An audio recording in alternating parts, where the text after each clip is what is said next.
जय हिंद एवरीवन, स्वागत है आपका हमारे channel Indian defence news Hindi में, जहां आपके लिए लेकर के आते हैं इंडियन डिफेंस के प्रमुख अपडेट्स को कम से कम समय में। तो चैनल को सब्सक्राइब करना मत भूलिएगा। तो आइए शुरू करते हैं आज का अपना ये एपिसोड। राफेल प्रोग्राम एक ऐसा प्रोग्राम है जिसको लेकर भारत में इस समय चौतरफा चर्चा चल रही है। चाहे इंटरनेट मीडिया हो, प्रिंट मीडिया हो या कहीं भी सोशल मीडिया हो, इन सब जगह एक ही प्रश्न पूछा जा रहा था कि राफेल एम को जो क्लियरेंस मिली है, इसका ऑफिशियल कॉन्ट्रैक्ट कब फाइनलाइज किया जाएगा और आखिरकार ये जो राफेल F4 में 110 वर्सेस 40 राफेल की बहस छिड़ी है, इसका निष्कर्ष क्या निकलेगा। तो फाइनली थोड़ी बहुत क्लियरेंस इस प्रोग्राम में अब आ चुकी है। दरअसल आपको बता दें कि राफेल एम को लेकर हाल ही में कैबिनेट कमेटी ऑन सिक्योरिटी, जिसकी अध्यक्षता माननीय प्रधानमंत्री श्री नरेंद्र मोदी जी के द्वारा की गई थी, इसमें जो आधिकारिक डील है ये 28 अप्रैल को साइन करी जाएगी। मीडिया के हवाले से जो रिपोर्ट सामने निकल के आ रही है उसमें बताया जा रहा है कि ये डील फ्रांस के डिफेंस मिनिस्टर सेबेस्टियन लिकोर्नु के भारत दौरे के दौरान साइन करी जाएगी, जिस दौरान वो भारत के रक्षा मंत्रालय के साउथ ब्लॉक में इसको फाइनलाइज करेंगे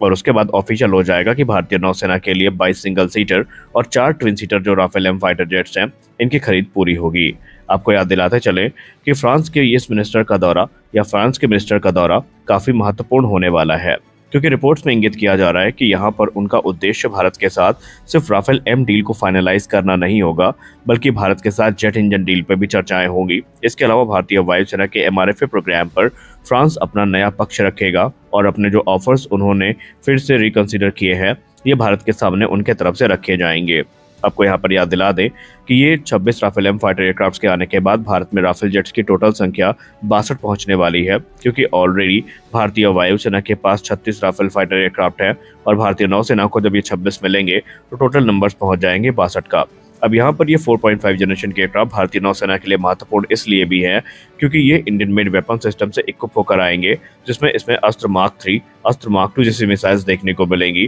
तो रुद्रम सीरीज की मिसाइल्स को भी इनके लिए कंसीडर किया जा रहा है। तो वही अगर हम दूसरे रिपोर्ट्स की बात करें तो ये भारतीय वायुसेना से संबंधित है और इसमें जो डिबेट्स हैं वो काफ़ी ज़्यादा होती जा रही हैं। दरअसल इस समय प्रिंट की तरफ से पहले रिपोर्ट पब्लिश की जाती है और ये रिपोर्ट तब पब्लिश की जाती है जब 9 अप्रैल को भारत की कैबिनेट कमेटी ऑन सिक्योरिटी ने, जो कि प्राइम मिनिस्टर नरेंद्र मोदी जी की अध्यक्षता में थी, उन्होंने गवर्नमेंट डील की मंजूरी दी थी राफेल एम डील को। और उसी समय द प्रिंट की रिपोर्ट में कहा गया था कि वर्ष के अंत तक भारत फ्रांस के साथ 110 राफेल फाइटर एयरक्राफ्ट का जो निगोशिएशन है वो शुरू करेगा और ऑफिशियल कॉन्ट्रैक्ट को रिकॉर्ड समय पे साइन किया जाएगा। लेकिन अगर हम भारत शक्ति पोर्टल की बात करें तो भारत शक्ति पोर्टल में कंफर्म हो चुका है कि भारतीय वायुसेना ने खुद भारत सरकार से जो एडिशनल 40 राफेल फाइटर एयरक्राफ्ट है, इनकी डील के लिए रिक्वेस्ट करी है और यह संभावित deal government to government deal होगी। इसके पीछे का उद्देश्य बताया जा रहा है कि भारतीय वायुसेना इस समय ज़्यादा प्रैक्टिकल अप्रोच के साथ आगे बढ़ना चाहती है।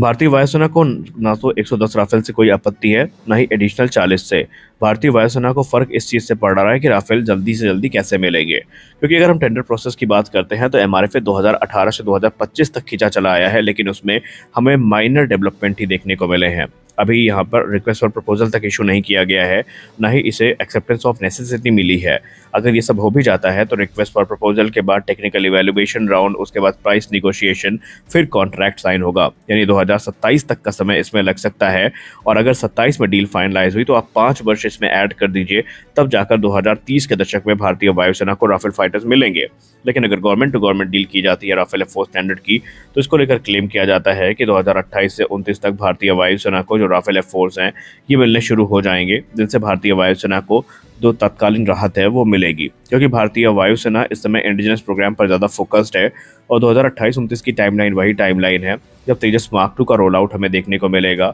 या फिर अगर हम बात करें 2025 में रोल आउट होगा और 2028 से 29 की टाइमलाइन जो होगी उसमें तेजस मार्क 2 का जो प्रोडक्शन है वो हमें देखने को मिलेगा। तो देखते हैं, क्योंकि चीज़ें काफ़ी ड्रामेटिक वे में आगे बढ़ रही हैं और इस समय कुछ भी कह पाना मुश्किल है कि हम 110 फाइटर्स के साथ जाएंगे या एडिशनल 40 के साथ। आप बताइए, भारतीय वायुसेना का कौन सा डिसीजन सही रहेगा? क्या हमें लंबे टेंडर प्रोसेस में 110 फाइटर्स की तरफ जाना चाहिए जिनका लोकल प्रोडक्शन भारत में हो, या फिर गवर्नमेंट टू गवर्नमेंट डील के अंतर्गत हमें 40 फाइटर्स की तरफ जाना चाहिए जो फ्रांस में बनकर भारत को मिले? आप अपनी राय कमेंट सेक्शन में जरूर दीजिए। मिलते हैं अगले वीडियो में, तब तक के लिए जय हिंद।